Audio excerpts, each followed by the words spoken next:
Cruelty reports, so இந்த மிருகவதை இல்லை நாய்க்கடி இதெல்லாம் இருந்துச்சுன்னா டிபார்ட்மெண்ட்டுக்கு டைரெக்டாக பப்ளிக்கால் ரிப்போர்ட் பண்ணுறது இங்கே டேஷ்போர்டில் வந்துடும். இந்த டேஷ்போர்டில் அவங்க நெசசரி ஆக்ஷன் எடுத்ததுக்கு அப்புறமேட்டு இதை ரிசால்வ் பண்ணிக்கலாம்.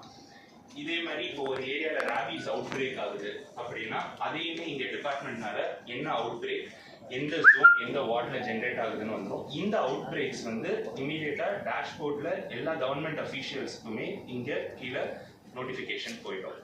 இதுதான் கவர்மெண்ட் டிபார்ட்மெண்ட்டை பொறுத்த வரைக்கும். அடுத்து வந்து ஒரு பப்ளிக் லைசன்ஸ் அப்ளை பண்ணுறவங்க அப்படின்னு போனோம்னா,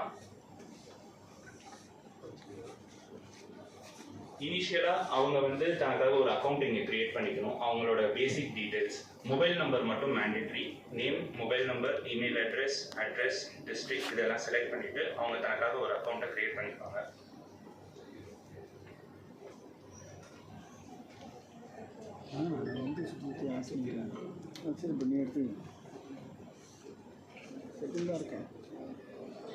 இதில் வந்த உடனே முதல்ல ஆட் பெட். இப்போ என்கிட்ட 3 பெட் இருக்குது இல்லை 2 பெட் இருக்குன்னா நான் ஒரு பெட் நேமையும் இதில் ஆட் பண்ணிக்கணும். பெட்டோட பேர், அதோட ஸ்பீஷீஸ், டாகா இல்லை கேட்டா, அதோட ஃபோட்டோ, ப்ரீட், ஜெண்டர், அதுக்கப்புறம் அதோட கலர் போட்டு நான் அப்ளை பண்ணதுக்கப்புறம் இந்த பெட்டில் எனக்கு லிஸ்ட் வந்துடும். இந்த லிஸ்ட்டில் வந்ததுக்கப்புறம் இந்த அப்ளை பண்ண பெட்டுக்கு நான் போய் லைசன்ஸ் அப்ளை பண்ணுவேன். லைசன்ஸ் அப்ளை பண்ணுறப்ப எந்த ஹாஸ்பிட்டல், ஏன்னா நீங்கள் பெட் லைசன்ஸ் அப்ளை பண்ணுறது அந்த பெட்டுக்கு போடப்பட்டிருக்க ஏஆர்வி வேக்சின், ஆன்டி ராபிஸ் வேக்சினோட ரிலேட் பண்ணுறோம். அந்த ஆன்டி ராபிஸ் வேக்சின் எக்ஸ்பயர் ஆகிற அன்னைக்கு உங்களோட லைசன்ஸும் எக்ஸ்பயர் ஆகிடும்.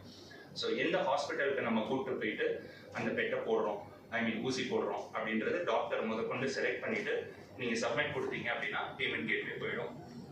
இதில் போயிட்டு அப்ளை ஆனதுக்கப்புறம் டாக்டர் அங்கே வேக்சின் போட்டுட்டாங்கன்றதை அப்ரூவ் பண்ணணும்.